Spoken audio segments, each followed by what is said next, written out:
Brian the Geek here, and wow, we gotta talk about the Halo series. Alright, so we have gotten 8 out of 9 episodes so far, and I just watched episode 8, and what? What? I don't even, I'm trying, it just, my mind is kind of like, what? That's all I can say. I mean, Master Chief McKee romance, that was weird. We only saw very little bit of a planet being glassed. The drama is getting insanely soap opera-y. We barely, I don't even think we saw the Covenant this last episode. These last couple episodes, we really haven't seen much of the Covenant at all.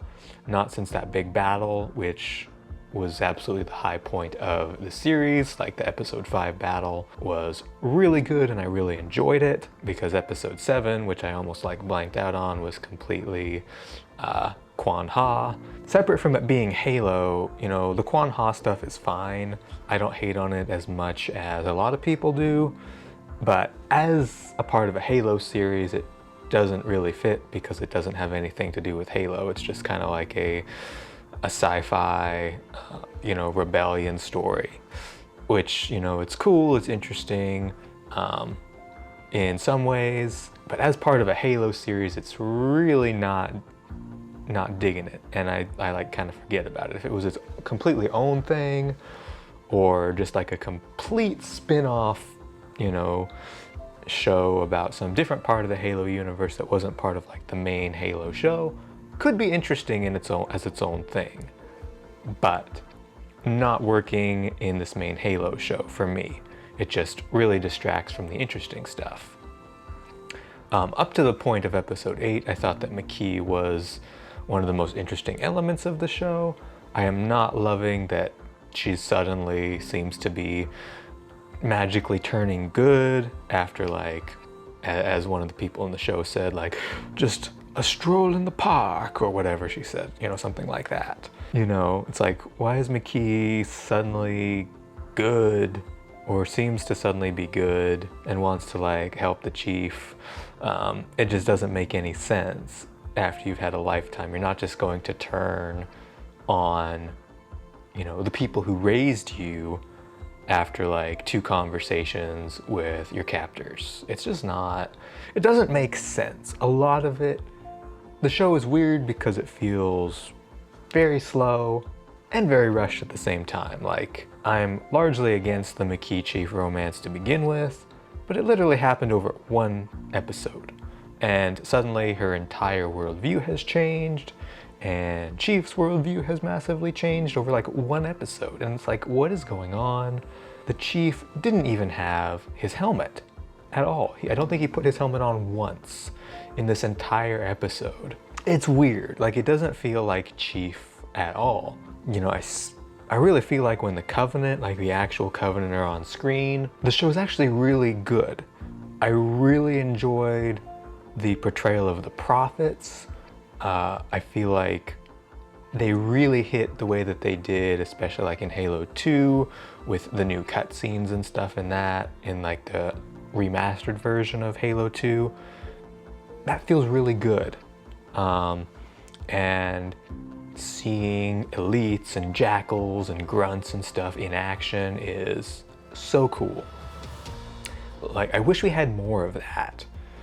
I'd almost have preferred that they do a Halo movie or a Halo trilogy where they cut out a lot of this bullshit and just had really intense action. I think of the Warcraft movie, and I'm one of the few people in the United States who frickin' loves the Warcraft movie. But it literally, it cut out a lot of, crazy bull. Didn't stray, it strayed some from the game material, it just has to. But it captured the action, it had some amazing, really fun action sequences, lots of battles, lots of orcs, and it was a really fun movie to watch. I really enjoyed that, and they kind of got the spirit of Warcraft, and it was such a disappointment that it didn't do well enough for them to make a sequel. But Halo's kind of the opposite. I'm like, we've gotten two, count them, two like large scale set piece battle sequences in this whole show. I don't even know if in the final episode we're gonna have a large scale set piece action sequence, or if it's literally just gonna be like Chief and McKee running away from the other Spartans and gonna be all this internal drama. And the thing that really got me with this episode is I'm like, there's basically no way that they could steer it back on track to be similar to the original Halo games. Like, I don't even see how they could get to like the fall of Reach and finding Halo and all of that, and kind of getting into the flood and all of that stuff. I don't even see how that can happen in this timeline, in the Silver timeline. Like, obviously the showrunner quit before the episode, before the series even aired, and they've got new writers. So maybe season 2, they'll be able to make some magic and bring it back into the games a little bit more. But season 1, I'm like, man, this is a mess. And I've told myself I'm gonna watch the whole season before I completely judge it, but I'm mostly there. And right now, other than kind of the first episode when the Covenant attacked the stronghold on Madrigal, and when the Covenant attacked on Eridanus 2, you know,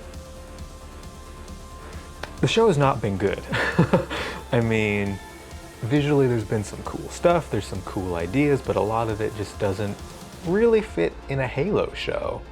And I know I'm not saying anything that 100 other YouTubers haven't said, but I'm somebody who didn't want to shit on the show. At first, I wanted to give it a very solid run. I wasn't somebody out of the gate who was like, yeah, this show is gonna suck and it's gonna be too woke and, you know, whatever. But I really wanted to give the show a chance, and it's not hitting it for me the way that I wanted it to, and it's really disappointing.